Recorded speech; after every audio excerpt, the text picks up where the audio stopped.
Mr. President, I rise today to speak about my decision after a lot of serious contemplation to support the legislation before us.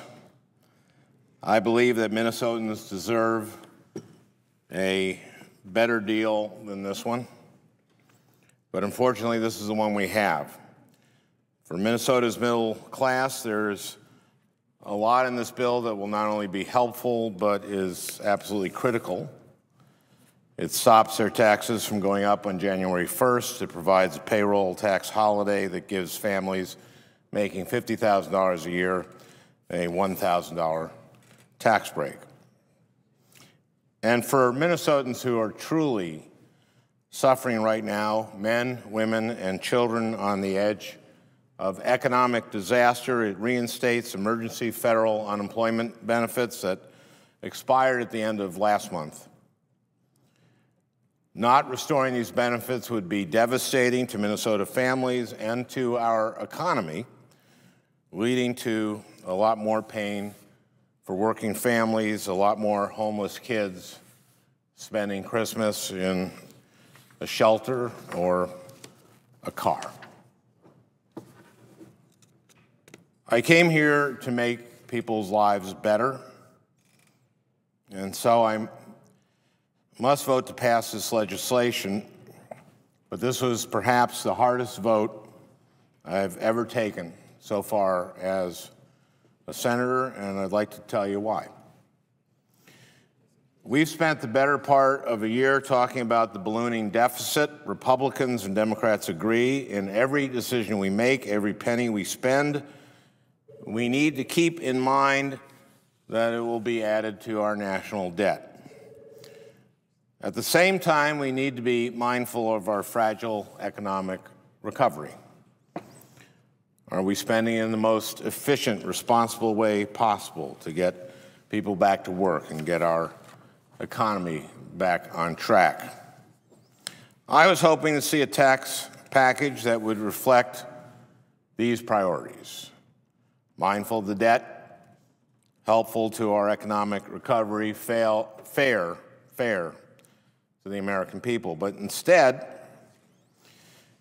this legislation spends billions of dollars on the wealthiest 2% of Americans.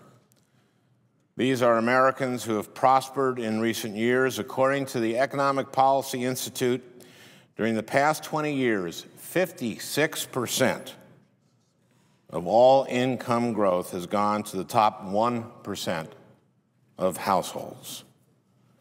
Even more unbelievably, a third of all income growth went to just the top 10th of 1%. And at the same time, middle-class families have done decidedly worse. When you adjust for inflation, the median household income declined over the last decade. During those years, while the rich were getting richer, the rest of working America was struggling to keep up.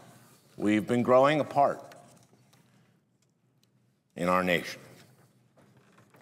We should be tackling this kind of inequality, not exacerbating it.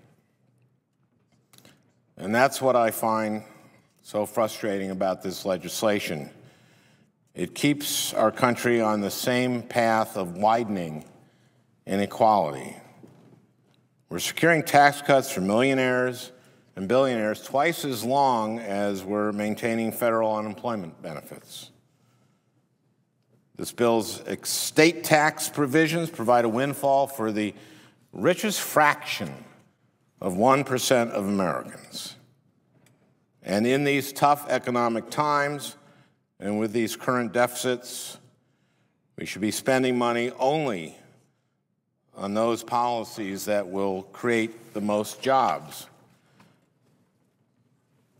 But as I mentioned, and despite the concerns I have about this bill, it undeniably provides essential help to Minnesota's families. This package reauthorizes emergency unemployment benefits through the end of next year. They are a vital lifeline for families in need and a vital lifeline for our economy. I meet people back in Minnesota who tell me that they hate taking unemployment benefits, but that they would have lost their homes without it. Unemployment benefits yield $2 in demand for every dollar spent, according to a new report from the Department of Labor. This is a very effective way to stimulate our economy and create jobs. The same holds for the payroll tax holiday that's included in this package. This is going to put real dollars in the hands of millions of Americans, dollars that they're going to spend. I strongly support extending the expanded earned income tax credit, which helps about 6.5 million working parents. I'm glad this legislation includes the American Opportunity Tax Credit, making college tuition more affordable for 8 million students. This bill also extends the Renewable Energy Grant Program, the R&D tax credit, the ethanol and biodiesel tax credits, all provisions that I strongly support. Voting no on this legislation would be voting no on all of these vital programs. The economists are in general agreement. This legislation will help the economy. Mark Zandi, on his economic analysis I've frequently relied in the past, has encouraging projections. He sees this package adding a full percentage point to economic growth next year. He is especially optimistic about the new business investment deductions' potential to spur spending. In fact, he predicts that unemployment will reach below 9% by the end of next year and will close in on 7.5% by the end of 2012. These figures are all significantly better than what we'd expect without this legislation. This wasn't the bill that I would have wanted. If there were a better way, I would do it in a heartbeat. But today, we are forced to decide between taking a stand against irresponsible tax cuts for millionaires versus helping struggling families. And given that choice, I simply can't turn my back on all Minnesotans that desperately need the help that this bill will provide. Thank you, Mr. President, and I suggest the absence of a quorum.